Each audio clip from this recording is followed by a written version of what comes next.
Tenia. Adelante, doctor Lembo, vamos a pasar el.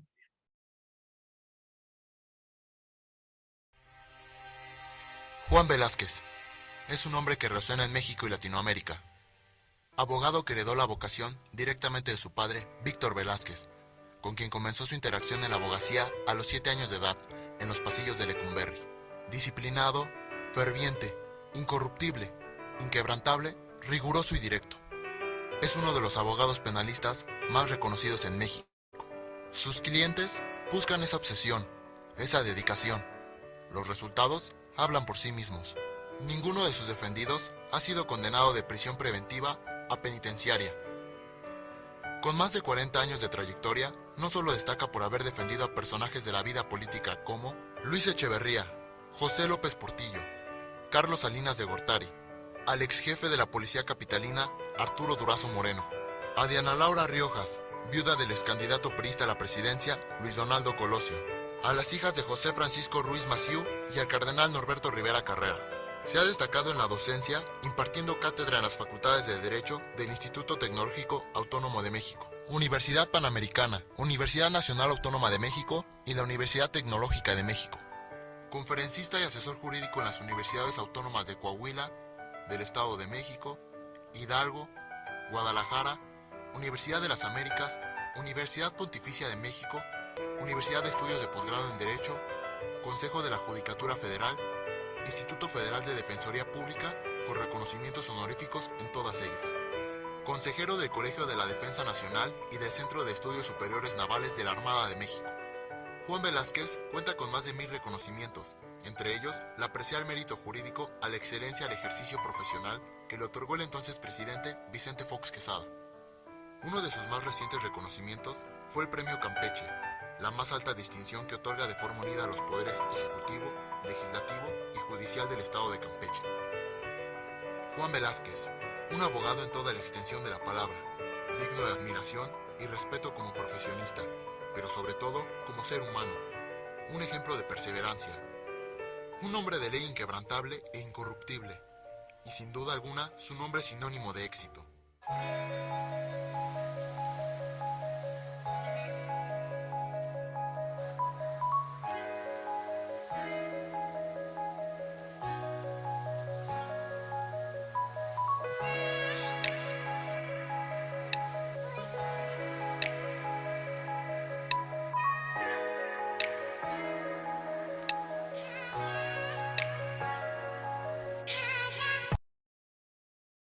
Pues, abogado Juan Velázquez, bienvenido a su casa, al Liceo Académico, y es todo un honor poderlo escuchar. A partir de este momento, cerramos micrófono, lo dejamos a usted para que nos transmita ese conocimiento que tanto tiene como defensor, una excelente persona, como ya lo mencionaron en ese video introductorio. Adelante, abogado Juan Velázquez. Muchas gracias, buenas noches. Para mí es un honor estar hoy con ustedes, y no como se dijo para impartir una conferencia, no, pero sino para platicar mi punto de vista respecto de lo que sucedía, de lo que me parece que ahora sucede con el tema este de la justicia penal y el juicio oral. Esta invitación es exclusivamente por la generosidad del señor rector y de los directores del liceo. Y la verdad es que, y sin falsa modestia, es que no hay un abogado mejor, no hay un médico mejor. ¿Quién es el médico mejor? Ay, pues el que a mí me curó. Bueno, ¿y el mejor abogado? Pues el que me defendió y me sacó de la cárcel. Entonces, no soy el mejor, me hubiera gustado ser el mejor, no hay el mejor.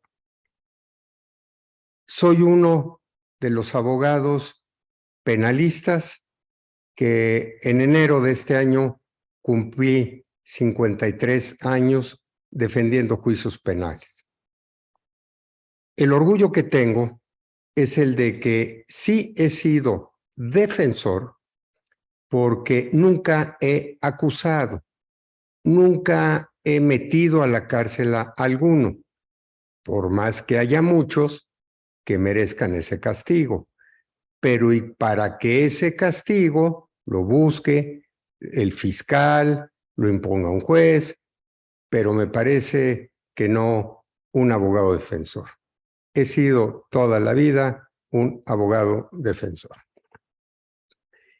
Y por la práctica, la experiencia que tengo, es que puedo ahora platicar de esta justicia penal y el juicio oral, que es, obviamente, todos lo entendemos, para conocer de delitos, conductas de acción o omisión contra bienes jurídicamente tutelados, como la integridad física, el patrimonio, etcétera, y que por ser delitos se castigan precisamente con la pena de prisión.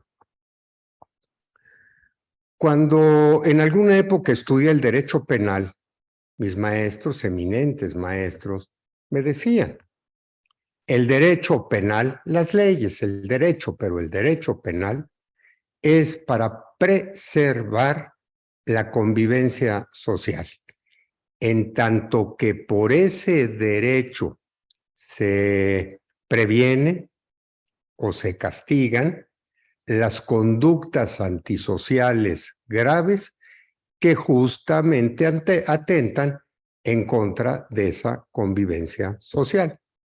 Conductas antisociales graves. Sin embargo, en mi recorrido profesional, me he ido dando cuenta de que en México todo lo que nos desagrada se criminaliza. Se ha querido criminalizar la conducta incorrecta, pero bueno, al final de cuentas, no grave y antisocial, de decir groserías. El que se hable de la vida sexual. El que se anuncien o se publiquen fotografías de una mujer y en contra de su consentimiento, o más bien, sin su consentimiento, lo cual sí debiera de ser censurable, en una de esas hasta castigado, pero me parece que no como delito y para que se imponga una pena de prisión. Alguna vez, y estando en Guanajuato dando una conferencia, supe que ahí se pretendía castigar y como delito el que las parejas se besaran en el callejón del beso. Vamos a castigar esa conducta que a muchos no les gusta como si fuera un delito y con una pena de prisión. Penas de prisión que cuando yo comencé a litigar eran penas máximas de 30 años. Para el delito máximo más grave, el de privar de la vida a una persona, el homicidio, pero y además un homicidio cometido con agravantes, con calificativas, ventaja, premeditación, alevosía, traición. Pero como esos 30 años, a juicio de muchos, resultaban poquitos, y bueno, sí, poquitos porque suenan poquitos, pero que no son poquitos si se tienen que compurgar. Y si se tienen que compurgar, para peor, en una prisión mexicana. 30 años. 1, 10, 15, 20, 25, 30 años. Toda una vida. No. 30 años eran poquitos. Y entonces se aumentaron a 40, a 50, a 60, a 70, y para que ahora haya penas de prisión de más de 100 años. ¿Y por qué esas penas de prisión? Bueno, penas de prisión porque como todos sabemos, no, más bien padecemos, estamos inmersos en la violencia provocada por la inseguridad. Y por ese tema de la violencia y la inseguridad, el 71% de nosotros, los mexicanos, los encuestados, los legisladores, exigen la reimplantación de la pena de muerte. El artículo 22 de la Constitución permitía esa pena, que se aplicaba, en México se aplicaba mediante el fusilamiento al traidor a la patria en guerra extranjera, al parricida, al homicida con alevosía, ventaja o premeditación, al incendiario, al plagiario, al salteador de caminos, al pirata y a los reos de delitos graves del orden militar. Aunque ese mismo artículo 22 prohibía la aplicación de la pena de muerte a los delitos políticos, que a los delincuentes políticos esas penas de muerte no se les aplicaron. En el Código Penal Federal existen como delitos políticos la traición a la patria, la sedición, el espionaje, el motín, la rebelión, el terrorismo, el sabotaje y la conspiración para cometerlos. Aunque había algo curioso, en tanto la ley reglamentaria de ese artículo 22 de la pena de muerte, que prohibía expresamente su aplicación a las mujeres. A las mujeres no se les ejecutaba. Y entonces déjenme recordarles ese asunto. En 1928, cuando un señor José de León Toral asesinó al presidente electo Álvaro Obregón. Y para que entonces se llevara a juicio al señor Toral, se le condenara a la pena de muerte y se le aplicara mediante el fusilamiento.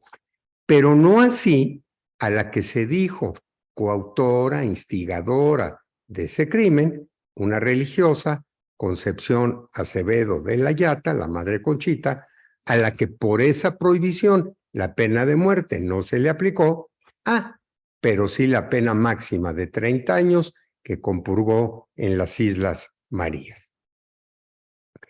En el 2005, México, por la celebración de tratados internacionales, abolió de la Constitución y del Código de Justicia Militar la pena de muerte. ¿Y por qué entonces ahora el 71% de la gente pretende que se reimplante?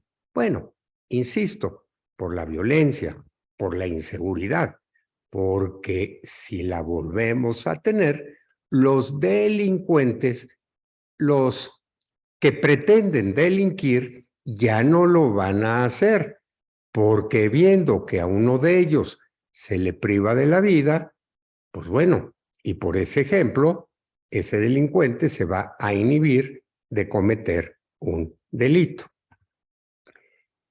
La pena de muerte ejemplifica, dicen los que abogan por su reimplantación. La pena de muerte existía en Inglaterra y la pena de muerte se le aplicaba principalmente a los carteristas. Y cuando los carteristas más carteras robaban, era precisamente cuando se estaba ejecutando a uno de sus compañeros carteristas. Había una aglomeración, una multitud presenciando la ejecución y los carteristas, mientras tanto, robándoles la cartera. ¿Por qué? Porque una persona que se decide a delinquir piensa que por los motivos que sean, a él no lo van a descubrir, no lo van a castigar. Su delito va a quedar impune. Pero a nosotros, los mexicanos, yo he pensado, he reflexionado, si la pena de muerte se reimplantara, ¿nos ejemplificaría? ¿Nos espantaría morir? qué no cuando llevamos serenatas, cantamos y a todo pulmón y ahí acompañados de un mariachi, que la vida no vale nada? Que si me han de matar mañana, pues que me maten de una vez. Bueno, y que además sea de 5 balazos, porque a otros nada más 3 balazos les dieron. Bueno, me parece que de nada serviría. Pero y además, para que en contra de esa pena de muerte haya un argumento que es absolutamente incontrovertible y que se llama error judicial. En los Estados Unidos de América, en donde en muchos estados se aplica la pena de muerte, a raíz de los descubrimientos del ADN, en casos de personas que habían sido ya condenadas a la pena de muerte y estaban en la víspera de su ejecución, y por esas pruebas que en tanto que se descubrieron y se practicaron, resultó que no habían violado, que no habían matado, que eran inocentes y que por esas pruebas a más de 250 personas listas para ir al paredón, bueno, a la silla eléctrica, a la cámara de gas, a la inyección letal o lo que fuera, se les indultara y salieran en absoluta libertad. En México, y hablando de este tema de los errores judiciales, tenemos un problema muy serio en cuanto a la defensa de las personas.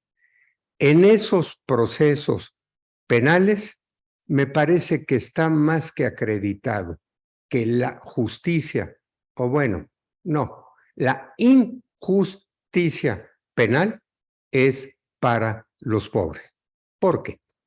Al 90% de los procesados que son pobres, los defienden heroicamente los señores defensores de oficio. Defensores de oficio que defienden un promedio de 250 casos cada uno, que ganan unos 10,000 pesos de sueldo, que pierden el 94% de los casos que defienden, y para que de ese 94%, el 42% sean inocentes. Inocentes que se quedan en la cárcel no por ser culpables, sino por ser pobres y haber sido defendidos por un heroico, pero pobre defensor.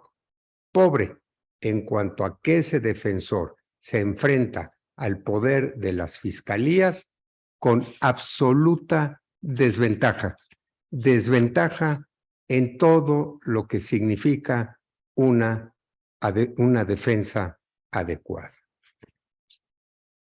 A esos pobres, en una de esas, los ejecutaríamos, y para que luego, como entonces, si se descubre que fue un error, los resucitáramos.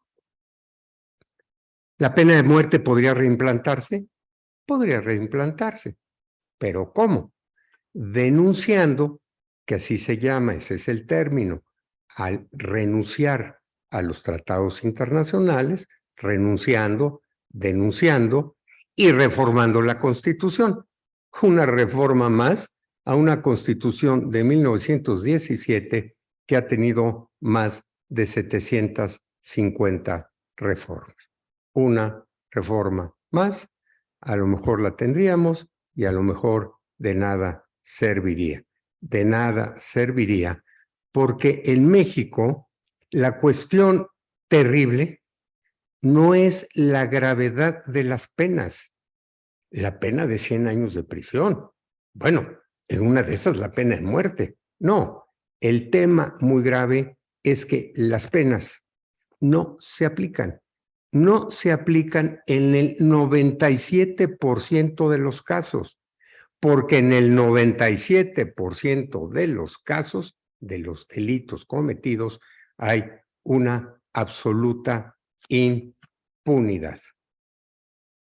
A los que luego se condena es a los que se les detuvo, se les sorprendió en flagrancia, o en esos casos de escándalo y que conmueven a la sociedad, y para que entonces ahí sí la autoridad inmediatamente investigue, descubra, detenga, enjuicie, condene, y para que luego años después resulte que, ay, no, que salgan libres porque son inocentes, fueron chivos expiatorios, en flagrancia o chivos expiatorios.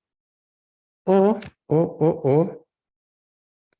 como un señor preso que se me acercó un día en uno de los reclusorios y me dijo, Juan Velázquez, defiéndame, no tengo para pagar sus honorarios, defiéndame, soy inocente, soy un chivo. Un chivo, ay, ¿qué clase de chivo soy? Ah, sí, ya sé, soy un chivo inspiratorio. Entre en flagrancia o chivos expiatorios o inspiratorios, 97% de impunidad. Una de las mayores injusticias del procedimiento penal se llama prisión preventiva. A ti apenas te voy a enjuiciar para saber si cometiste un delito y eres merecedor de un castigo, de una pena de prisión. Ay, pero desde el primer día de tu enjuiciamiento te impongo esa prisión. Bueno, no como castigo, sino para prevenir, para que no te vayas, pero y para que sea lo que sea, te quedes en prisión. Te quedes en prisión durante tu juicio, que señores, a veces me ha tocado defender juicios y con mi defendido preso durante 10 años. Prisión preventiva, absolutamente contraria a la presunción de inocencia. A mediados de los 90 se trató de remediar este tema a veces necesario, pero en la mayoría de los casos no, de la prisión preventiva. Primero, ustedes recordarán, la prisión preventiva se imponía a rajatabla si el término medio aritmético de la pena excedía de los 5 años de prisión. La pena era de 3 a 5 años, 3 y 5, 8, la mitad eran 4, entonces son menos de 5, hay derecho a una libertad provisional bajo caución. Recuerden que caución es el género que tiene especies como la fianza, la prenda, la hipoteca, bueno, etc. Tienes derecho a libertad provisional bajo caución porque el término medio aritmético de la pena no es superior a los 5 años. Pero, señor juez, mi compañero de celda y acusado de fraude quedó en libertad provisional bajo caución. Yo te vengo a pedir que me concedas lo mismo. No, porque por el monto del fraude, el término medio aritmético de tu pena es de más de 5 años de prisión. Oiga, bueno, pero señor juez, a él le otorgó una caución de 7,000 pesos en tanto el monto de su fraude.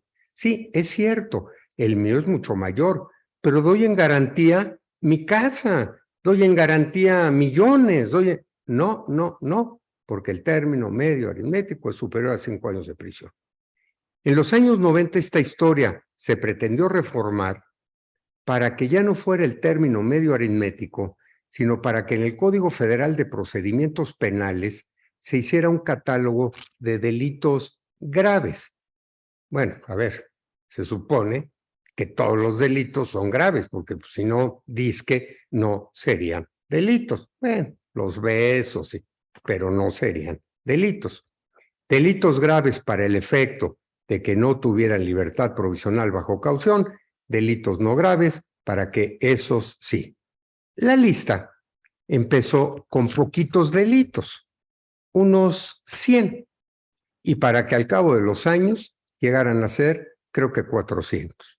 Prácticamente todos los delitos eran delitos graves y obligaban a prisión preventiva. Y por ese motivo, las cárceles estaban llenas de procesados. Las 3/4 partes de los presos estaban presos preventivamente, con una sobrepoblación del 250%, en cárceles, como ya dije, mexicanas, inmersas en la violencia, la corrupción, la promiscuidad, la miseria, la desolación. Oigan, pero espérense. Y entonces, ¿dónde quedaban esas historias, ahora sí, que fantasiosas, de lo que primero se llamó readaptación? No, bueno, luego rehabilitación y luego ahora reinserción. Al final de cuentas, lo mismo, absolutamente fantasioso.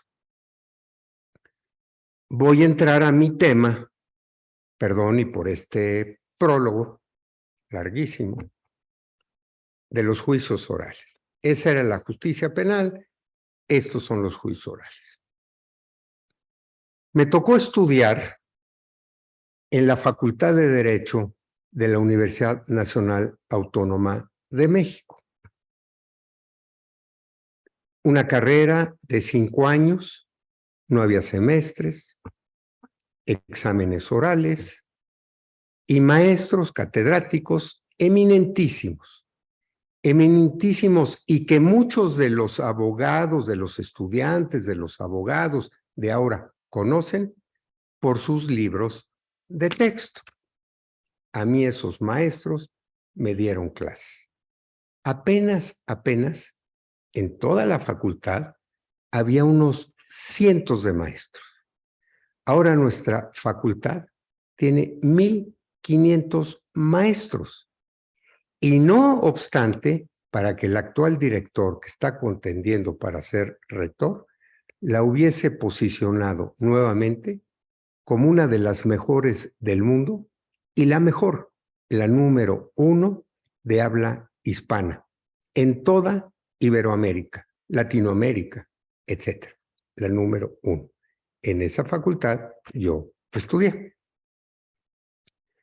Estudié, como todos ustedes, nosotros, derecho constitucional, garantías individuales, los derechos que todos nosotros los individuos tenemos frente al poder público, los derechos mínimos de expresarnos, manifestarnos, transitar, bueno, etcétera. Derechos mínimos frente al poder público. Pero dentro de esos derechos mínimos, el derecho al debido proceso legal, el due process of law de la Constitución norteamericana, que si a alguno de nosotros se nos acusa de haber cometido un delito, se nos enjuicia y se nos condena a una pena de prisión, no sea nada más porque sí, que no sea por el capricho del poderoso, sino que sea en tanto un debido proceso legal previamente establecido en la ley y que se siga paso a paso, lo cual nos da a todos nosotros seguridad jurídica. Aprendí también, y con un maestro eminente que luego me permitió ser su amigo, el maestro Ignacio Burgoa, rey del amparo, la materia de amparo, del juicio de amparo. Un juicio de amparo que el maestro Burgoa decía que era tan hermoso que hasta tenía nombre de mujer, amparo. Y sí, maravilloso juicio de amparo. Un juicio de amparo inventado, discurrido por esos eminentes juristas, Mariano Otero, Ignacio Vallarta, Crescencio Rejón, y que hasta les permitieron tener, les merecieron tener sus esculturas monumentales en ese vestíbulo impresionante de nuestra Suprema Corte de Justicia de la Nación. El juicio de amparo reglamentario de los artículos constitucionales de 1857 y 1917 se me enseñó era precisamente para acudir a la justicia federal y oponerse a los actos de la autoridad violatorios de las garantías individuales. En el tema que me ocupa, violatorios del debido proceso legal. Maravilloso. La Constitución, garantías individuales protegidas por el juicio de amparo, y para que por ese juicio de amparo la violación a esas garantías se pudiera remediar. Maravilloso. Excepto por una cosa. En la ley de amparo existe, todos sabemos, existen causas de improcedencia que motivan que el juicio de amparo se sobresea, se quede sin materia. Y una de esas causas de improcedencia es la de los actos consumados. Consumados irreparablemente, actos consumados. Y claro, todos nosotros entendemos que si en una de esas se nos quisiera imponer la pena de muerte, que ya no existe, pues habría una violación a la garantía de la exacta aplicación de la ley penal. Señor juez de amparo, ampáreme para que ese acto arbitrario, ilegal, inconstitucional de autoridad no se lleve a cabo, no se ejecute. Pero y en una de esas, en tanto el juicio de amparo se está substanciando, me ejecuta. Bueno, diríamos, una suspensión para que no se ejecute. Bueno, pero ya hemos visto cómo se respetan las suspensiones. Pero bueno, me ejecutan. Bueno, pues si ya me ejecutaron, ¿qué diría el señor juez de amparo? Que como en el caso bíblico del señor Lázaro, me va a resucitar, ¿no? Pues no, el acto reclamado ya se consumó. El amparo se sobresee y el asunto desafortunadamente terminó. Todos sabemos que también esa ley de amparo establece la jurisprudencia. La jurisprudencia que era primero exclusivamente de la Corte y ahora también de los tribunales colegiados de circuito. Jurisprudencia de aplicación de observancia obligatoria. Y para que yo digo que por esa jurisprudencia que interpretó el debido proceso y la causa de improcedencia de los actos consumados, todas, muchas, la mayoría de las garantías del debido proceso legal se volvieron nugatorias. En la práctica, por decir, dejaron de existir. Señor juez de amparo, unos agentes policíacos penetraron al domicilio de mi defendido sin el mandamiento judicial que permitiera el cateo. Sí, pero eso ya se consumó. Y además, las pruebas recabadas durante esa diligencia ilegal se quedan en el juicio y son pruebas de cargo. Prueban en contra de ese cateado ilegalmente. Señor juez de amparo, es que a mi defendido lo detuvieron sin flagrancia y sin urgencia. Y bueno, no ha prendido, no había un orden de aprehensión. Lo detuvieron sin urgencia y sin flagrancia. Sí, pero ya lo detuvieron. Señor juez, a mi defendido lo debieron de haber puesto a la disposición del juez, el policía, el Ministerio Público, a la disposición del juez. En esa época la Constitución decía dentro de las 24 horas siguientes a la detención. Estuvo 15 días detenido. Sí, pero eso ya se consumó. Bueno, oiga, pero espéreme.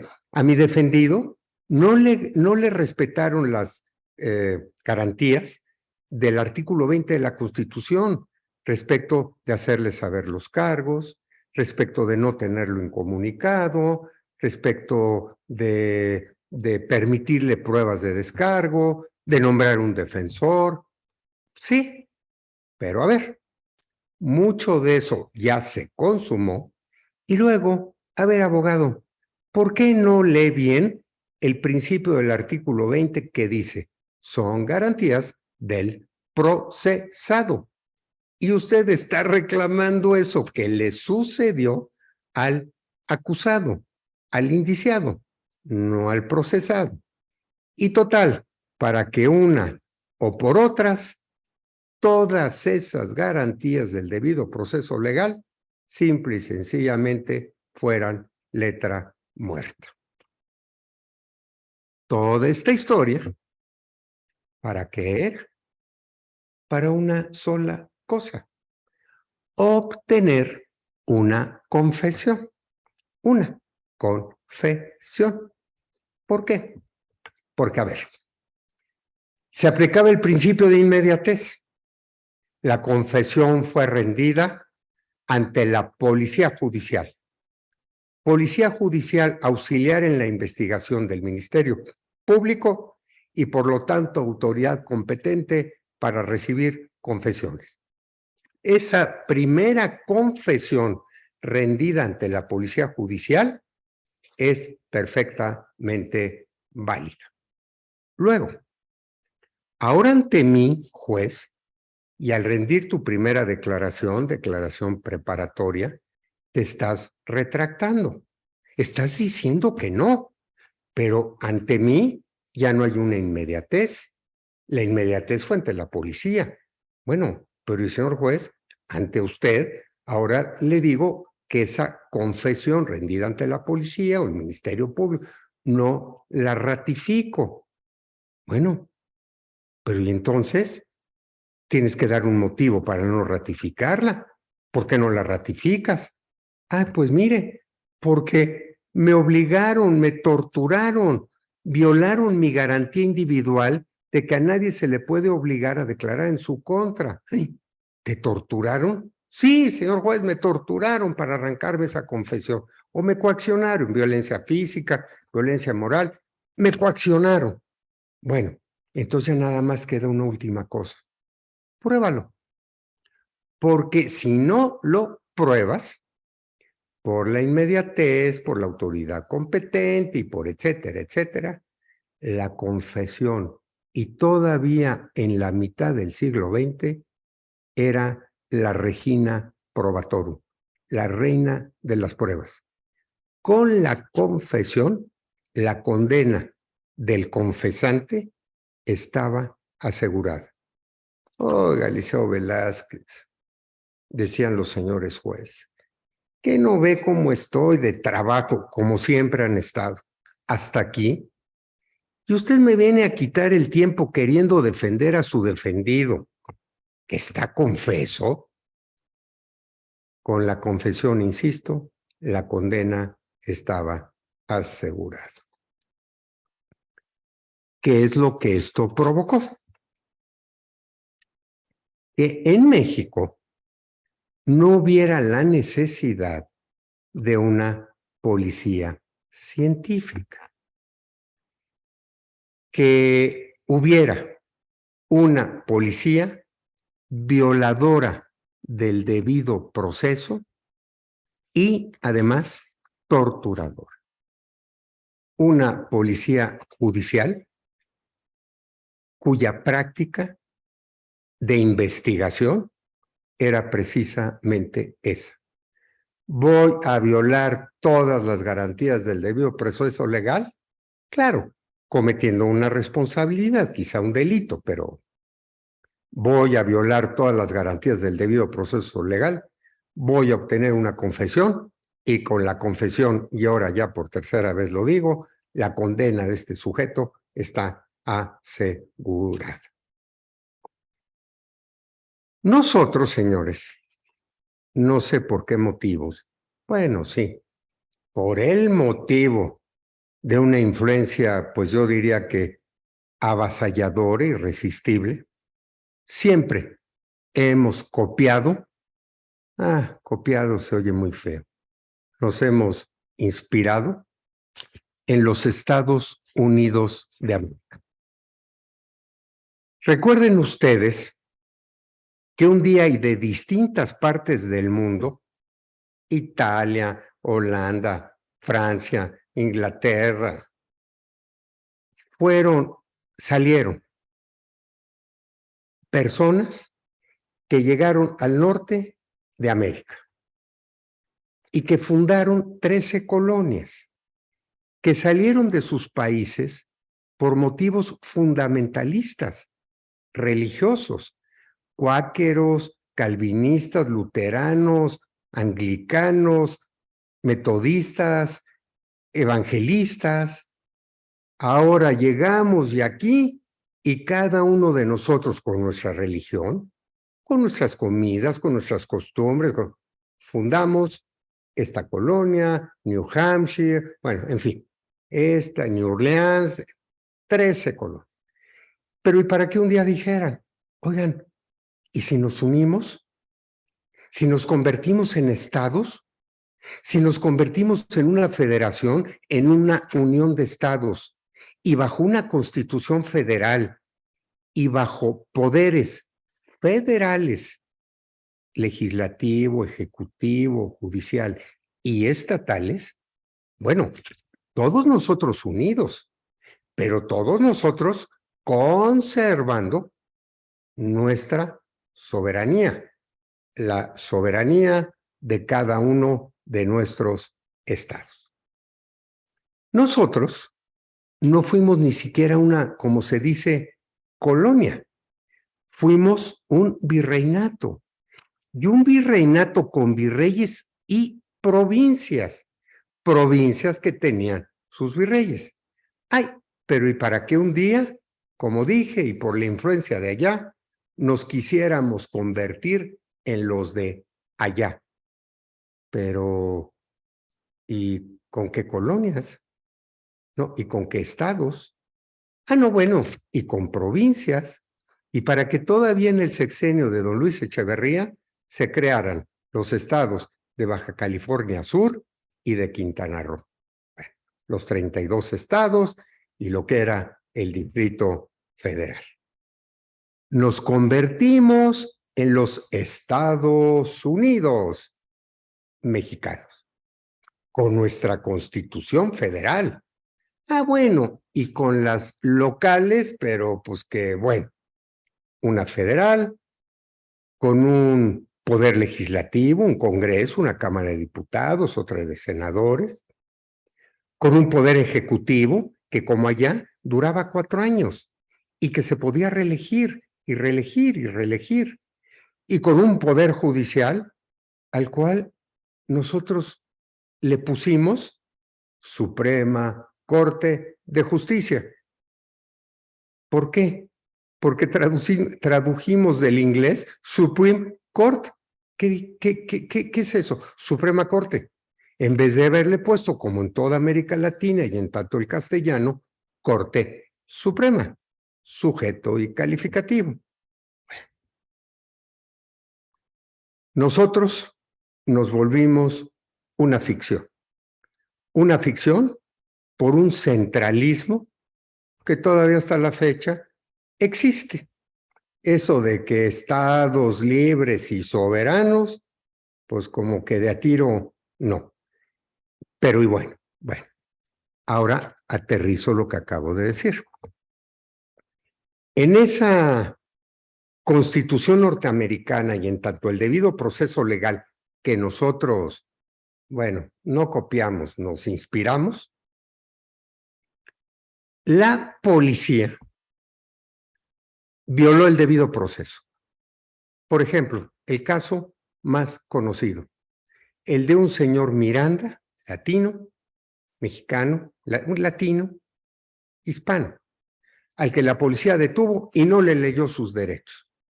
Los derechos de que el abogado y que si declaras en tu contra, los derechos, que tienes derecho a una llamada, no se los leyeron. El asunto llegó a la Suprema Corte de Justicia de los Estados Unidos de América y invalidaron. Invalidaron todo ese procedimiento por una violación al debido proceso legal. Y eso hizo que en los Estados Unidos de América, la policía, a diferencia de aquí, se viera obligada a ser científica. No.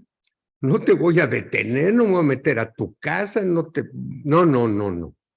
Yo lo que necesito es encontrar un cabello en la escena del crimen para que entonces, en tanto pruebas de ADN y etcétera, consiga tu condena, demuestre tu culpabilidad y consiga tu condena. Allá en los Estados Unidos hubo policía científica, aquí en los Estados Unidos, por ese efecto perverso de los actos consumados y etcétera, hubo policía judicial violadora de garantías y torturadora. Policía judicial porque en una época aquí en México había jueces de investigación y jueces de enjuiciamiento. Y para que de los jueces de investigación dependiera la policía, que era judicial porque dependía de estos jueces, que luego fueron sustituidos por el Ministerio Público. El asunto de la violación, de las garantías, etcétera, se volvió insostenible. Y para que entonces los líderes sociales exigieran, fíjense en esto, abatir la impunidad, que en México ya no haya impunidad, que en México haya justicia. Y entonces, otra vez, copiamos a los Estados Unidos de América. Un día aquí y en mi despacho, en mi estudio, vinieron los representantes de un organismo norteamericano dependiente del Departamento de Estado, que se llama USAID, para convencerme de que fuera yo uno de los que promovieran, propusieran, alentaran, etcétera, esta historia de los juicios orales, y que yo no me convencí. Pero bueno, llegamos a los juicios orales y el 18 de junio del 2008, en la Constitución Política de los Estados Unidos Mexicanos y luego en el Código Nacional de Procedimientos Penales, establecieron los juicios orales. Ahora sí, en tanto los juicios orales, ya no va a haber impunidad. Y vamos por fin, a tener justicia. Bueno, pues sí, qué bueno, ojalá. Para que estos juicios funcionen, se requiere primero realizar un estudio de todas las legislaciones penales para descriminalizar todo lo que sea criminalizado, pero malamente porque no debiera ser delito. Bueno, oigan, es que a mí no me gusta que en el callejón del beso se besen. Bueno, pero no lo hagamos delito. Vamos a hacerle una falta administrativa y la sanción va a ser que ahí en ese callejón se besen sin dejarse de besar durante 48 horas. Y para que entonces luego ya como que escarmienten y ya no. Oigan, pero espérenme. Aquí en la Ciudad de México es un delito grave esa conducta absolutamente reprobable de acoso sexual agravado, que es el de que un pelafustán en el metro, en la metro de la Ciudad de México, muy reprobablemente manosee a una mujer. Delito que merece prisión, y para que el tipejo ese, el joven, sea encarcelado, y después de un tiempo salga de la prisión transformado de acosador, de tocador, en violador, en asesino. Bueno, pero ¿y qué vamos a hacer? ¿Qué les parece? Que haya una sanción que lo obligue a estar encerrado y en un cuartito con otros a los que les guste tocar y para que lo estén tocando 3 días seguidos y para que sepa lo que se siente. Bueno, sea lo que sea. Descriminalizar. Lo que de a tiro no tenga que ser crimen. Para que ahora en estos juicios haya lo que sí me parece que es extraordinario, que es la justicia alternativa. Criterios de oportunidad, soluciones alternas, acuerdos reparatorios, suspensiones condicionales del procedimiento, que no ya todo necesariamente sea meter a uno a la cárcel y echar la llave al olvido. Vamos a buscar todas esas salidas que le den salida a todo esto que estamos diciendo. Todas esas salidas de justicia alternativa tienen un propósito. El propósito muy importante de que casi nada vaya a juicio, de que casi nada vaya a juicio y para que por eso exista ahora esa justicia alternativa.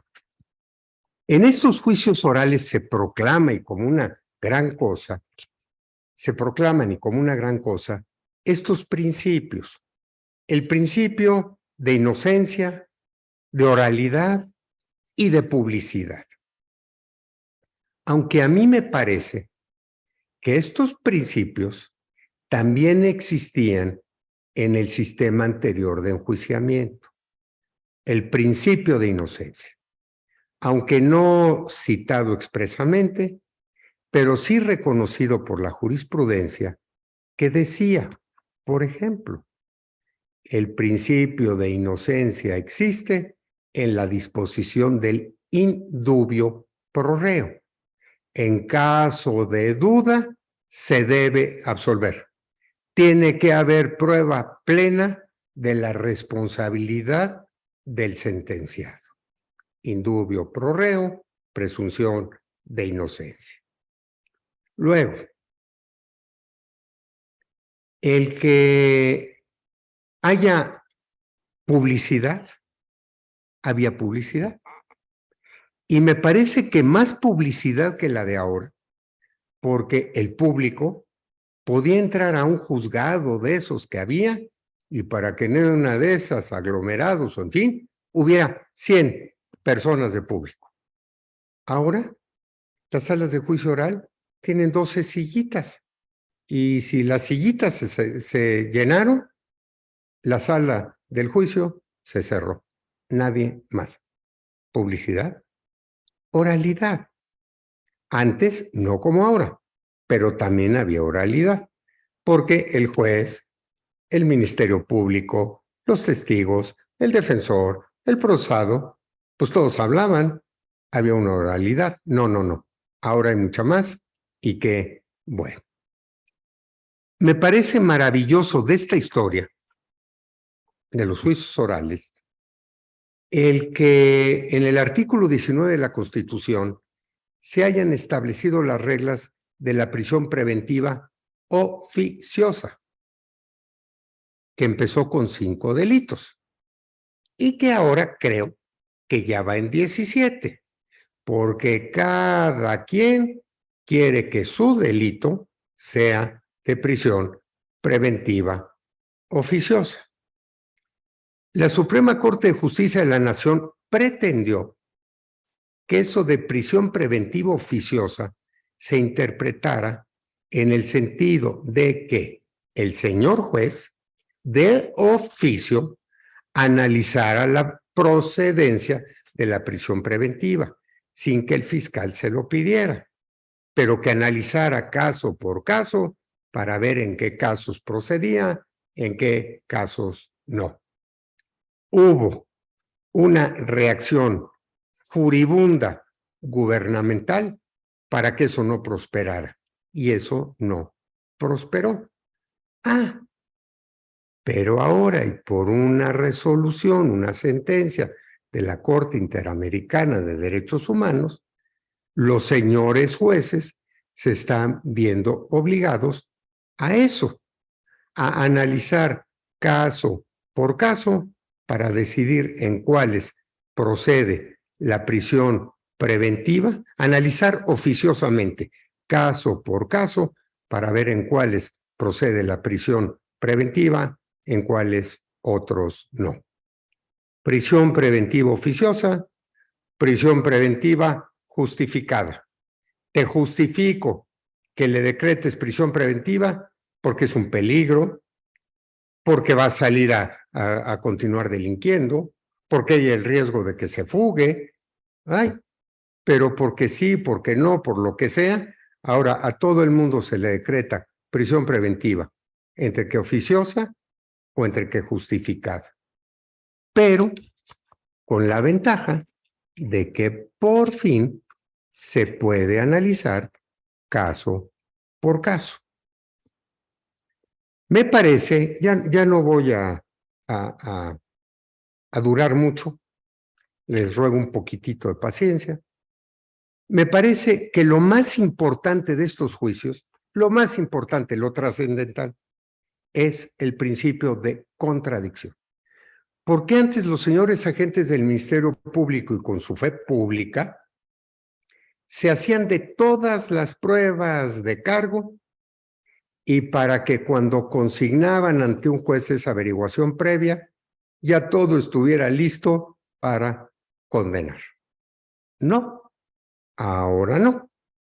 Ahora los fiscales, los agentes del Ministerio Público, recaban datos y para que esos datos se conviertan en prueba en la audiencia del juicio de oralidad, donde ahí sí hay una verdadera oportunidad de defensa, en tanto lo que ahí se desahogue y no en tanto lo que el Ministerio Público y según su saber y entender se hubiese despachado con la cuchara grande.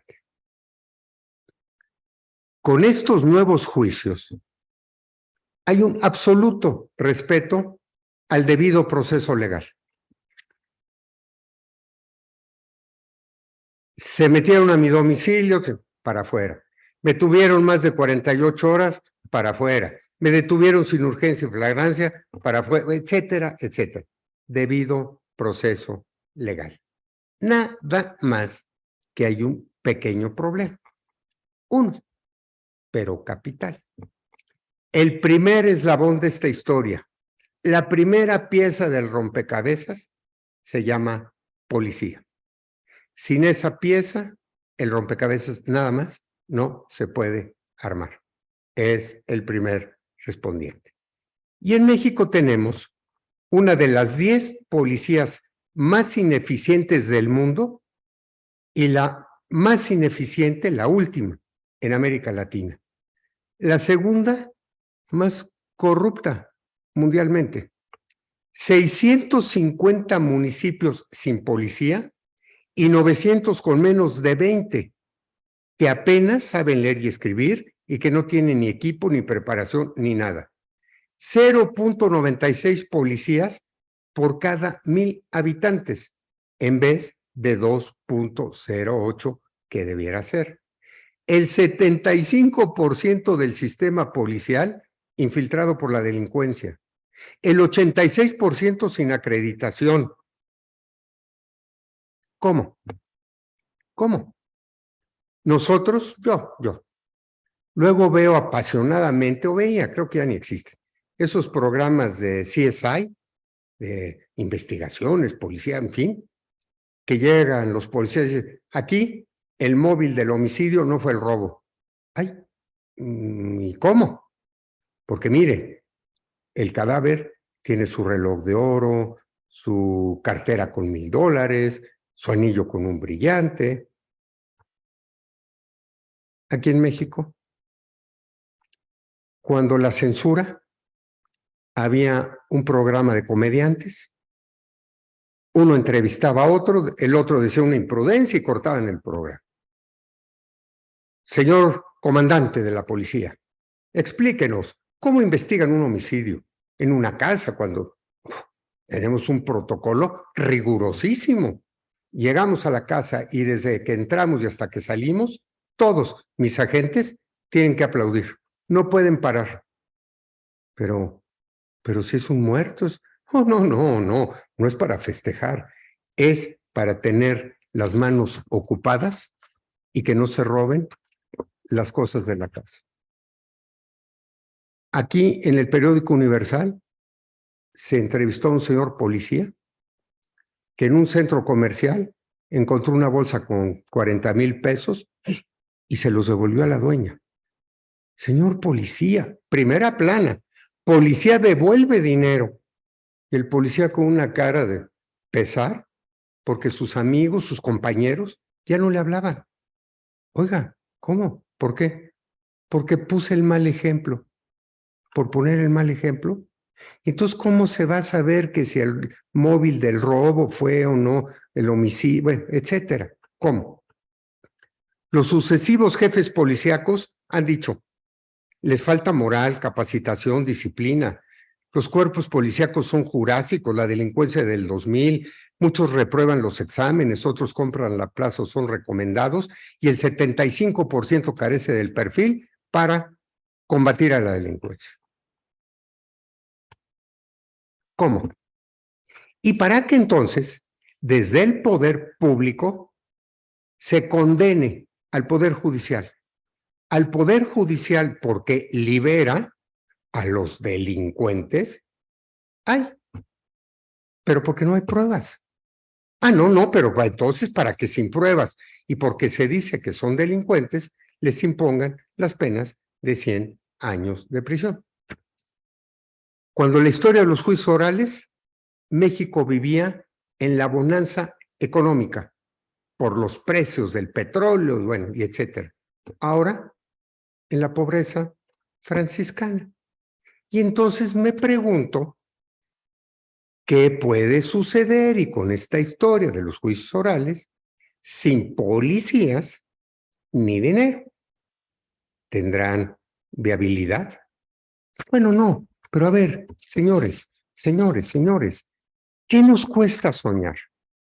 Vamos a soñar que tenemos policía, una policía que investiga y descubre, para que los fiscales acusen y para que los jueces condenen, para que entonces se abata ese 97% de impunidad.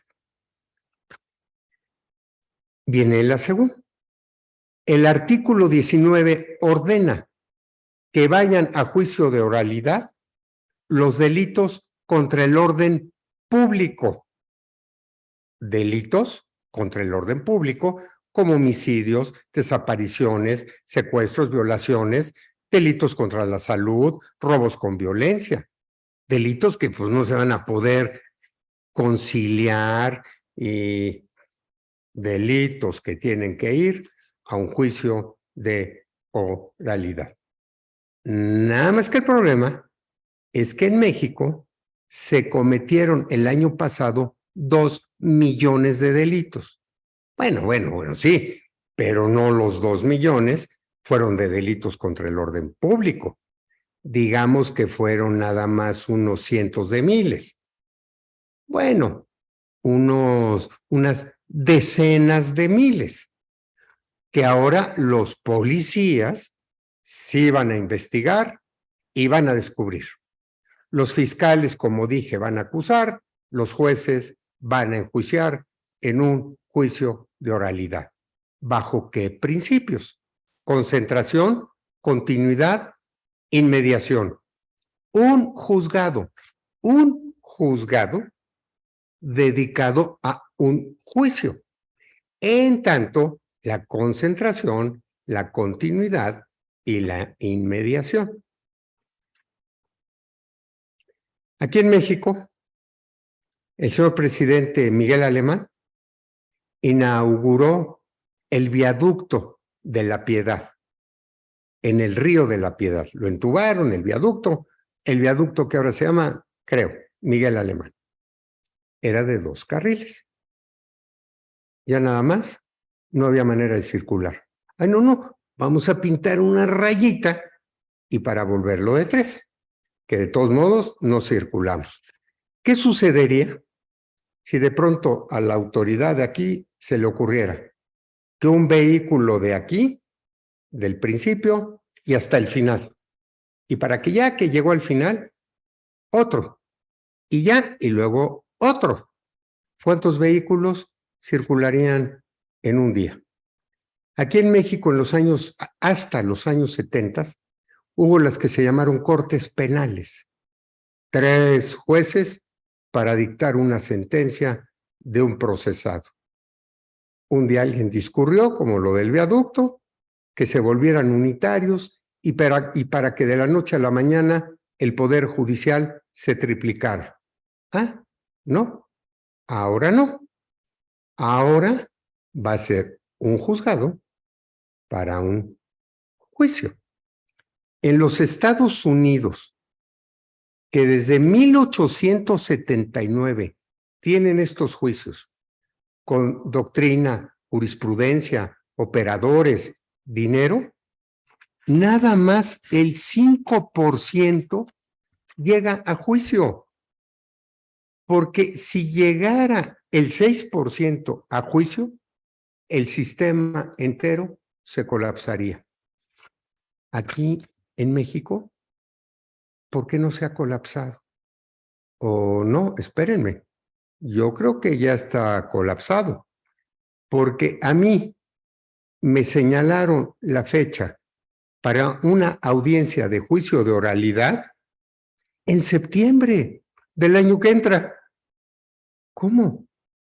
Y el artículo 17 constitucional y de la justicia pronta y expedita y de septiembre del año que entra. Oye, pero señor juez, licenciado, vea mi agenda. Y entonces, y ya con esto termino, pero les pido, bueno, primero les agradezco su paciencia, pero luego les pido su reflexión de lo siguiente.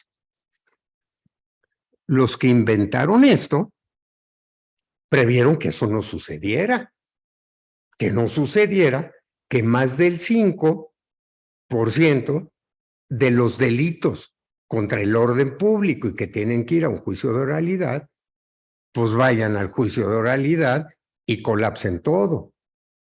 ¿Cómo? ¿Cómo lo previeron? No, muy fácil. Con el procedimiento abreviado. ¿Y cuál es el procedimiento abreviado? El procedimiento que ya no requiere ir a un juicio si la persona enjuiciada confiesa. Ah, no, perdón. Ahora ya no se llama confesión. No. Ahora se llama reconocimiento de culpabilidad. Que la persona se reconozca culpable y para que entonces ya no vaya a ese juicio de oralidad. Pero espérenme, ¿y por qué se va a declarar culpable? Se va a reconocer culpable. Señores, porque si hubiera policía, si se abatiera la impunidad, si hubiera esa sobrecarga de trabajo que ya la hay, pero bueno, todo el sistema, todo, policías, peritos, fiscales, defensores y jueces presionarían para un reconocimiento de culpabilidad y un procedimiento abreviado, para que esta historia no colapse. Y entonces, ¿qué es lo que va a suceder respecto de un inocente? Tú, inocente, vas a tener el día de tu juicio dentro de 2 años. Y para que mientras tanto estés privado de la libertad. Oiga, pero, ¿y si soy inocente? Ah, reconócete culpable en tanto un delito menor y para que entonces se te imponga una sanción y bueno, luego al rato ya salgas inocente, pero con antecedentes penales. Pero ¿y si soy culpable? ¿Por qué me voy a declarar culpable? Ah, porque si te declaras culpable, la pena se puede reducir hasta en la tercera parte de la pena mínima. Y entonces esta historia me lleva a concluir, y con esto termino, que probablemente en tanto estos juicios no logremos ni abatir la impunidad ni tener justicia. Y que al contrario, perpetuemos una frase que yo leía pintada en una pared de la prisión de Lecumberri, el Palacio Negro de Lecumberri, que decía respecto de la justicia o injusticia para los pobres, que nosotros perpetuemos esa frase que decía: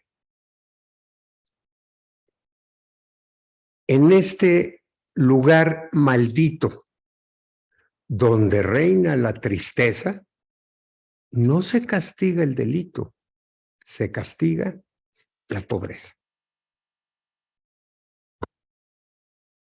Pues gracias, gracias. Abogado Juan Velázquez, excepcional el cierre de esta magistral conferencia que nos ha brindado el día de hoy. Muy cierto todo lo que dice, concuerdo plenamente con usted.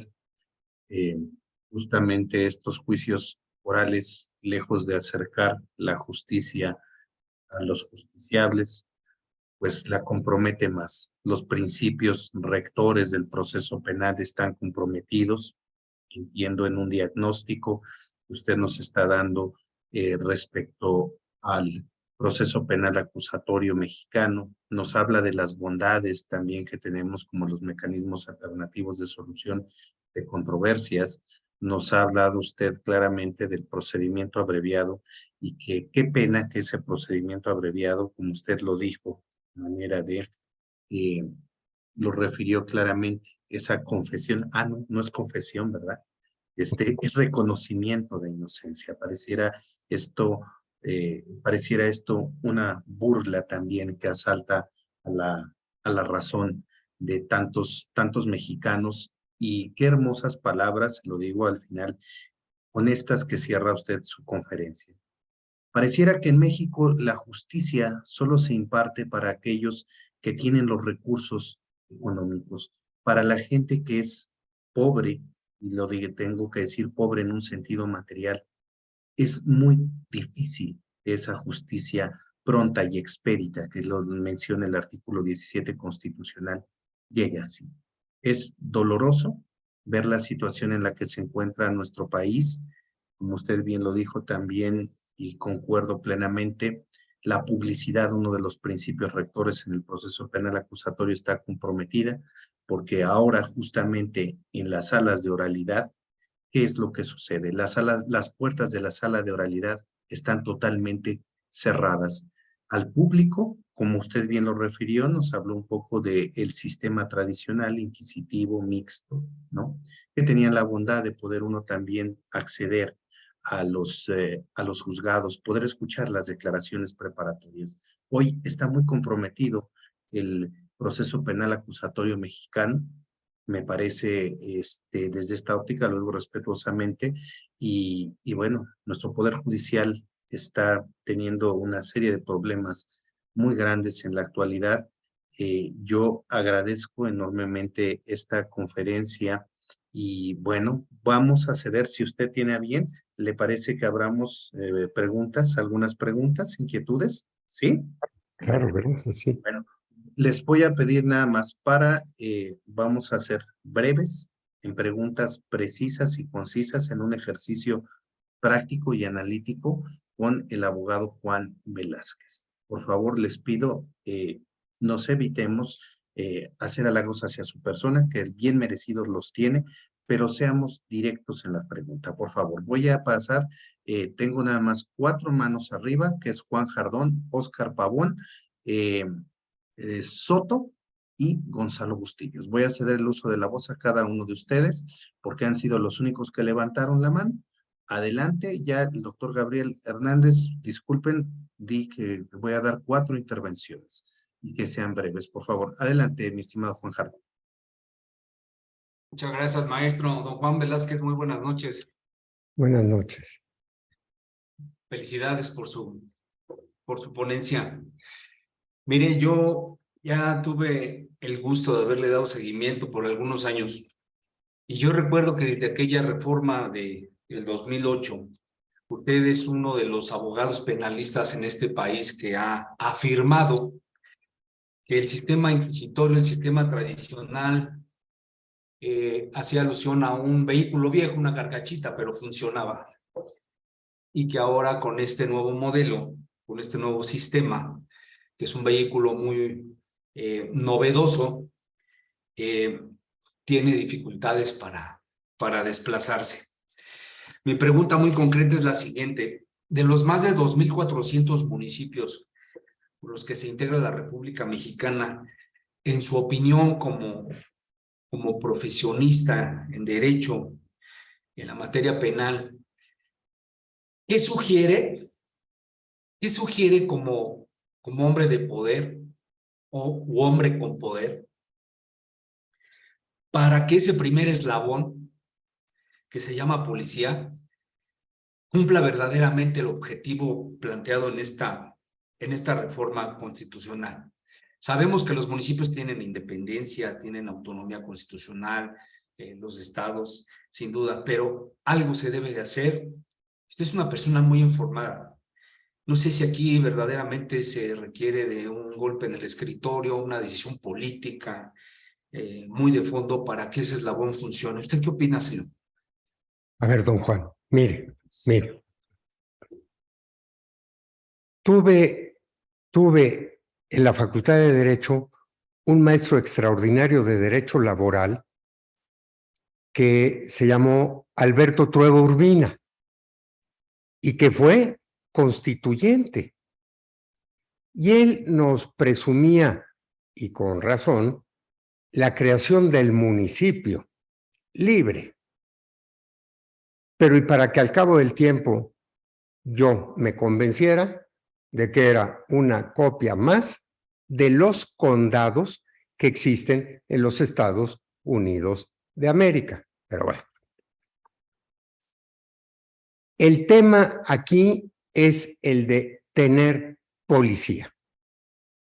Pero ¿y cómo vamos a tener policía si para empezar a los policías se les tiene en el mayor desamparo,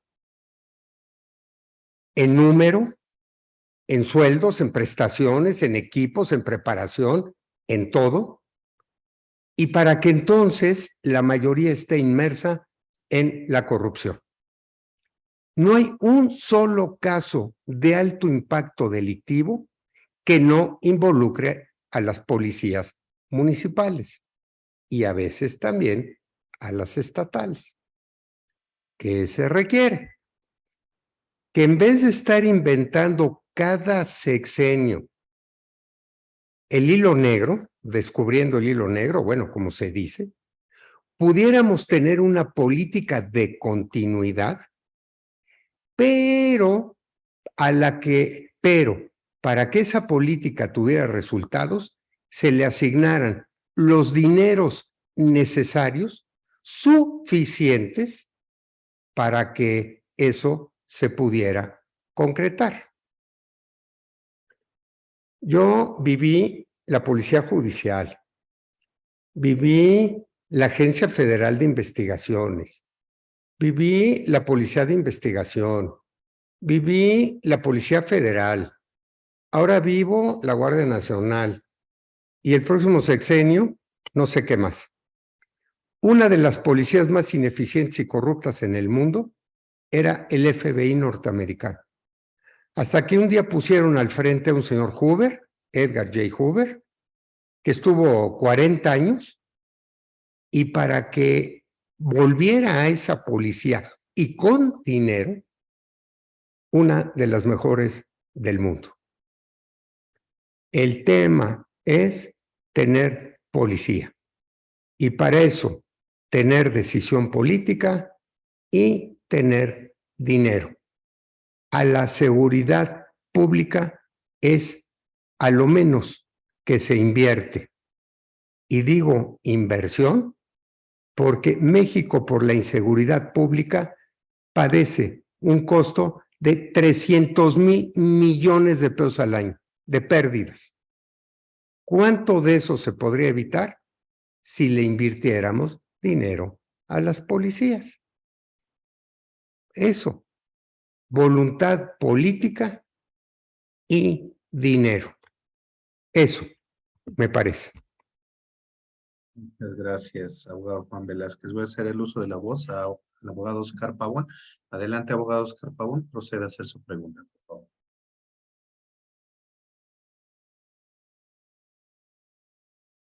¿Puede abrir su micrófono? ¿Sí me escucha? Sí, adelante. No, sí, don Oscar, sí. Doctor, buenas noches, gracias. Oiga, ya tocó ahorita el tema de uno de los eslabones en el procedimiento penal. Ya se habló el tema de la corrupción que impera. Yo, en lo personal, y lo voy a decir con todo respeto, porque es un grupo muy numerosos, me imagino que hay muchos operadores del sistema, y lo digo con todo respeto. La figura del Ministerio Público, para mí, siempre ha sido la más poderosa. Ya usted lo comentó que los demás estamos en desventaja total. Tiene la maquinaria del Estado. Y es muy difícil acreditar en la audiencia inicial algún tipo de violación a un derecho fundamental. Y para mí luego se complica con la intervención, y también aquí lo digo de muy respetuosamente, del juez, donde permite esa violación, y únicamente tenemos la vía de amparo o de apelación en la audiencia de juicio. Pero ya para esto pasó cerca de 8 meses. Y entonces la pregunta va en concreto, ¿qué podemos hacer si en el resolutivo del amparo dice existió una violación a un derecho fundamental de Óscar Pavón? Así se resuelve.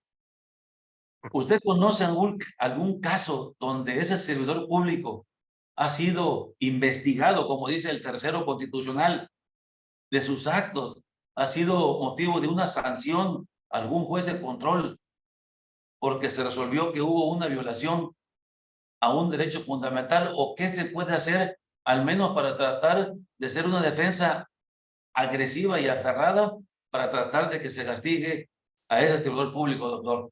Sí, a ver, bueno, mire, obviamente todos esos agentes de autoridad, policías, ministerios públicos, violadores de ese debido proceso legal, pues incurren en un delito que si se denuncia, se tendría que perseguir y castigar. Sí me ha tocado que señores jueces ordenen que se lleve a cabo una investigación respecto de alguna violación grave a uno de esos derechos del debido proceso legal. Me ha tocado, sí.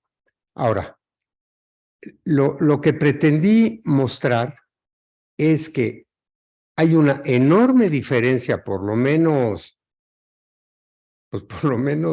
una enorme diferencia entre aquella historia del procedimiento anterior, de que pues sí, se violó todo, acusa al policía, cometió un delito, pero pues ahora sí que como dicen, lo caído, caído, ya lo que pasó, pasó, y pues ahora sí que ya, ni modo.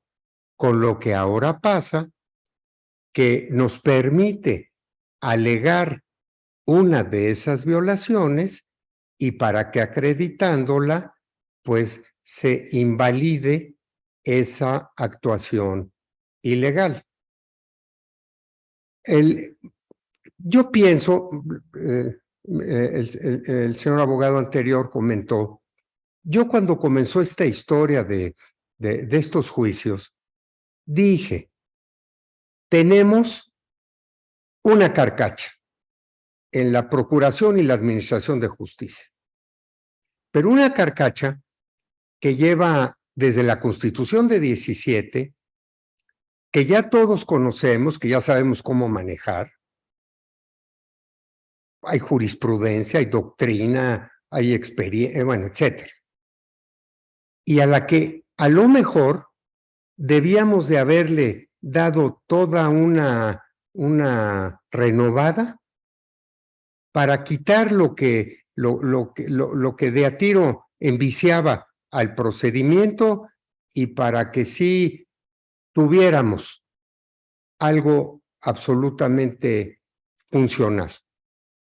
No seas conformista, no seas mediocre. Vamos a traer de Inglaterra, bueno, no, de los Estados Unidos, un Rolls Royce, así lo dije. Qué padre, ¿quién no quiere un Rolls Royce?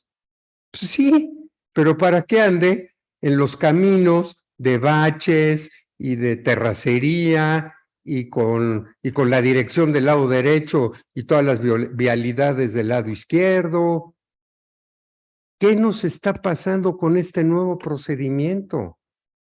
El tema muy desafortunado de una malinterpretación del todo que lo vuelve, bueno, como tiene que haber continuidad y concentración y etcétera, las audiencias que sean a morir.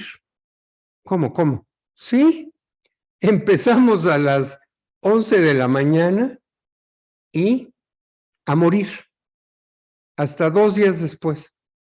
Oiga, pero ¿y por qué si en los Estados Unidos también hay la continuidad y etcétera? A las 12 del día el juez dice, vamos al lunch. Y a las 5 de la tarde, señores, mañana seguimos porque vamos a jugar golf. No, todo lo hemos... Nuestro sistema de procuración de justicia y de administración están inmersos en la miseria. Licenciado Velázquez, sí, ya acordé entregarle sus copias. Ay, gracias. Por favor, tráigame el papel. No tenemos papel para imprimir. Les dije del caso de CSI, un homicidio que en un programa de 1 hora, pero que ahí se tardan 3 meses o 6 meses en resolver. ¿Cómo pueden los servicios médicos forenses dictaminar las causas de la muerte si hay 80 personas asesinadas diariamente? Si hay, ¿cuántos? Más de 100,000 muertos. ¿Cómo? Todo absolutamente está rebasado. Todo. Ustedes, estuve el año, no sé cuándo, el año pasado, algo. Fui a dar una conferencia a un estado y muy amablemente el que me recibió fue el presidente del Tribunal Superior, pero que había sido el procurador del estado. Acababan de asaltar su casa y para que, habiendo sido el procurador, nunca dieran con los responsables. ¿Por qué? Porque no fue una casa, porque había 25 asaltos, o sea, estamos absolutamente rebasados y con un sistema colapsado. Y eso que nada más se llevan a juicio el 3% de los casos. Es un desastre, pero un desastre que estamos pagando por querer copiar. Por eso. Correcto, muchas gracias, abogado Juan Velázquez. Hoy nada más con el abogado Norberto Soto y el abogado Gonzalo Bustillos. Son a los últimos porque fueron los que levantaron la mano. David no tiene encendida cámara. Octavio Cruz, una disculpa. Adelante, abogado Norberto Soto, por favor. Sí, buenas noches. Gracias. Gracias, doctor. Quiero ser muy concreto. Cuando cerró usted en la charla que nos está regalando, me recordó mucho las lecturas de José Revueltas con la novela de Lapando y Muros de Agua. Me descubrió, es el autor de esa frase. Sí, me hubiera gustado que hubiera hablado qué es lo más aberrante en ese esquema, en ese contexto de la prisión preventiva y justificada, oficiosa, el asunto del arraigo, que es una de las cuestiones más aberrantes, lastima enormemente el derecho humano, ¿no? De la persona, porque ni siquiera hay un juez ahí, no hay un mediador, nada, ¿sí? Y quiero preguntarle, si me permite, ya ve que recientemente la Corte Interamericana ha resuelto algunos casos contra el Estado mexicano, como viene siendo el caso de García Rodríguez. Mi pregunta es, porque la Corte ordena, pues sí, que se norme el asunto de la prisión preventiva en los tribunales de nuestro país, en materia penal, obviamente. ¿Qué pasará o qué va a pasar, doctor, si el Estado mexicano es renuente en observar esa disposición que le hace la Corte Interamericana? Es cuanto, la verdad, yo estoy muy gustoso por su plática. Muchas gracias. Buenas noches. Gracias, don Norberto. A ver, mire. Ahora, particularmente en el Poder Judicial Federal, ya varios tribunales colegiados de circuito han establecido la jurisprudencia de la aplicación forzosa, en tanto la convencionalidad de esa sentencia de la Corte Interamericana. Pero ¿y para qué entonces? Ya lo sabemos, las altas autoridades de este país se le hayan echado encima a los señores jueces, porque, ¿qué creen? ¿Qué creen? Que ahora están poniendo en libertad a los delincuentes. Están poniendo en libertad a los, entre comillas, delincuentes, en tanto esa libertad provisional. Yo, desde que comencé a litigar, de verdad, pensé que los señores jueces en cada caso deberían analizar la procedencia de la prisión preventiva. No, porque si el término medio aritmético, no, que porque si delitos graves, no. Pues ahora, ese sueño que tuve desde que comencé a litigar, por vivirlo en la práctica, se está por fin haciendo realidad, en contra del viento y la marea de todos esos funcionarios altos que ahora, para peor, están embistiendo ferozmente al Poder Judicial Federal. En algunas entrevistas que me han hecho, he dicho que a mí me ha tocado defender a toda clase de funcionarios, diputados, senadores, gobernadores, secretarios de Estado, procuradores de la República, algún ministro de la Corte, bueno, hasta a algunos presidentes de México. Y que si yo hubiera tenido poder, lo primero que habría garantizado sería un poder judicial independiente, valiente, competente, independiente, para que el día de mañana que yo no fuera y que me quisieran perseguir judicialmente, pues tuviera la protección de ese poder judicial. No. Ahora, señores, y perdón por desviarme de la respuesta, ahora, señores, vamos a elegir, y por voto popular, a los jueces, a los magistrados y a los ministros. A ver, ¿a quiénes quieren? La barbarie.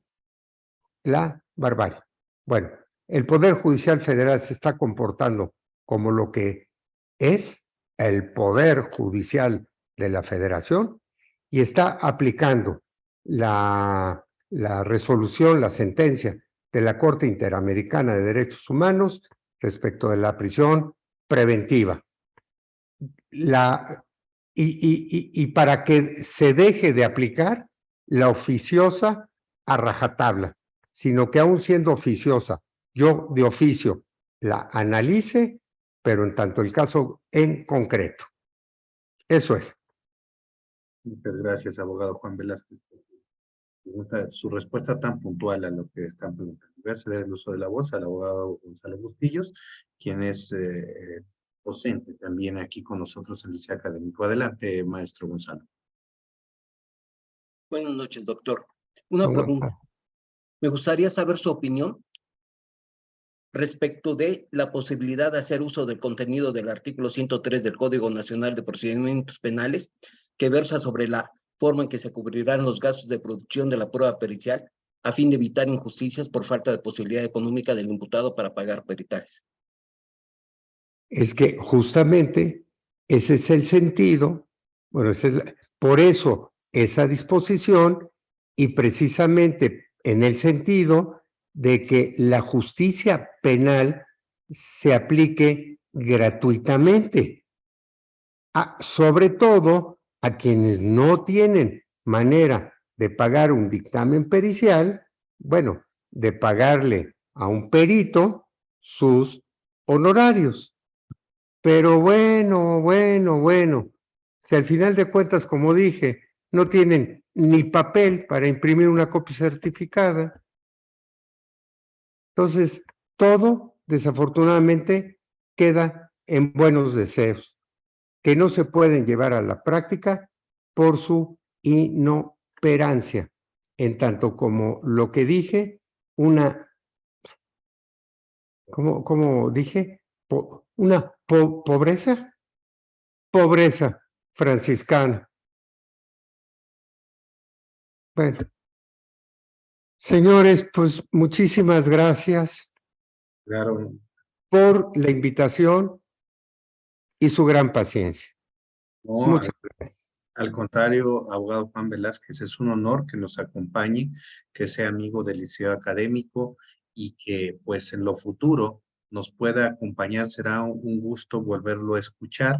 Sabemos que es usted un hombre muy ocupado, un abogado prominente. Quiero decirle que por redes sociales, mucha gente a través del Facebook que nos está viendo, están haciendo comentarios de felicitaciones, se están expresando como en base a su persona como el mejor defensor en México, excelentes comentarios a través de las redes sociales y con todos los halagos merecidos hacia su persona.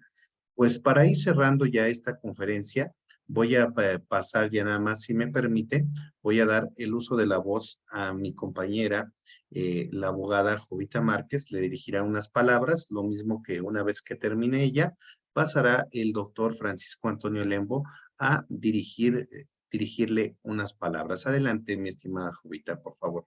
Gracias.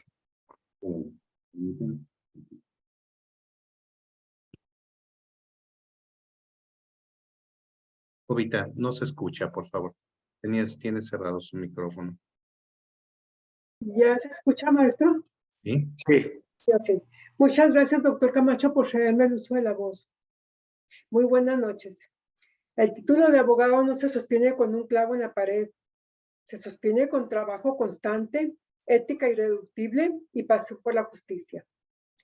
A nombre de la familia Liceo Académico MX y de nuestro director general, maestro Manuel Camacho, extendemos nuestro agradecimiento al abogado Juan Velázquez por su brillante cátedra, los juicios orales penales. Cuando un hombre sabe a dónde va, el mundo entero se aparta para darle paso. Fue un honor escucharle, maestro. Agradecemos a todos por sumarse al Liceo Académico MX y muchas gracias. Cedo el uso de la voz al doctor Lembo. Muchas gracias. Buenas noches. Gracias. Gracias. Yo me quiero referir pues a la inspiración que yo tuve desde joven cuando conocí al doctor. También él es y sigue siendo muy joven. Y creo que como en el derecho romano se fue dividiendo por épocas y las épocas las dieron los grandes jurisconsultos. Y para mí Juan Velázquez es una persona que acrisola pues toda una época y que recibe otra, y que es muy generoso desde hace 14 años que lo conocí, siempre ha accedido a llenarnos de sabiduría, a presentarse entre los jóvenes, a compartir todo eso que él tiene, tanto que pues yo he tenido el honor y el gusto de dedicarle un libro de Derecho Romano, que aquí pues trato de ponerlo, pero no se ve muy bien, pero fue un libro que yo escribí precisamente en honor al maestro. Bueno, él no le gusta que le llamen así, es muy modesto, pero a Juan Velázquez, porque ha sido inspiración mía, y ahora lo sé, de muchos otros jóvenes lo sigue siendo, y como dijo el doctor Álvaro Ramírez, lo seguirá siendo por mucho, mucho tiempo, porque él es muy generoso con el conocimiento. Gracias, Juan Velázquez, por ser siempre tan generoso con las nuevas generaciones y compartir toda esa experiencia que nos ha inspirado a muchos. Gracias. Muchas gracias, buenas noches. Gracias. Muchas gracias. Pues ya nada más, Gracias, don Manuel, muchas gracias. no tiene que agradecer. Rapidito, si pues, quiere que, bueno, me parece que se pasmó el doctor Álvaro Ramírez, para que proceda yo, a pesar de que ya se le entregó su reconocimiento al abogado Juan Velázquez, lo haremos virtualmente para cerrar ya este evento académico donde nos ha acompañado. Adelante, doctor Álvaro. No escuché muy bien, no sé si se refiere, señor rector, a que le dirija a Unas breves oyentes. palabras, si gusta. Muy breve, porque ya es tarde y quisiéramos escucharlo más. Tal y como lo dije al arranque de esta conferencia, de esta charla, Juan, pues es imposible olvidarlo, ¿no? Aunque él en alguna ocasión lo haya manifestado, es inolvidable. Este evento es de noche, es tarde, pero muy brevemente yo diría que se parece mucho a cuando se formó por primera vez la Universidad de Bolonia, donde alumnos de categoría como los que están presentes en el liceo escuchaban a verdaderos maestros y juristas, como es el caso de don Juan, que aprendían y fueron al paso de los años llevando el conocimiento jurídico, decantándolo a través de los siglos, hasta que llegamos al día de hoy, en donde esa experiencia, ese conocimiento, lo decanta don Juan Velázquez en esta noche, que creo que ha sido mágica. Y Juan, yo agradezco mucho estas palabras para la institución. Muy buenas noches. Gracias, buenas noches. Hasta luego. Pues gracias. Pongo en pantalla su reconocimiento, que ya se lo entregó virtual, se le entregó físicamente al abogado Juan Velázquez. Liceo Académico MX otorga el presente reconocimiento a Juan Velázquez por haber impartido la conferencia denominada Los Juicios Orales en la Ciudad de México a 24 de octubre de 2023. Muchísimas gracias, mi estimado abogado Juan Velázquez, que tenga una excelente noche. Gracias a todos los que están por Liceo Académico. Síganos en redes sociales, sigan la página, vienen nuevos cursos y despedimos la transmisión. Recuerden que esta conferencia quedará en el canal de YouTube para que de manera permanente puedan ustedes estar escuchando, cuando así quieran suscribirse al canal, puedan estar escuchando al abogado Juan Velázquez. Que tengan buenas noches. Hasta luego para todos. Pues fue un éxito.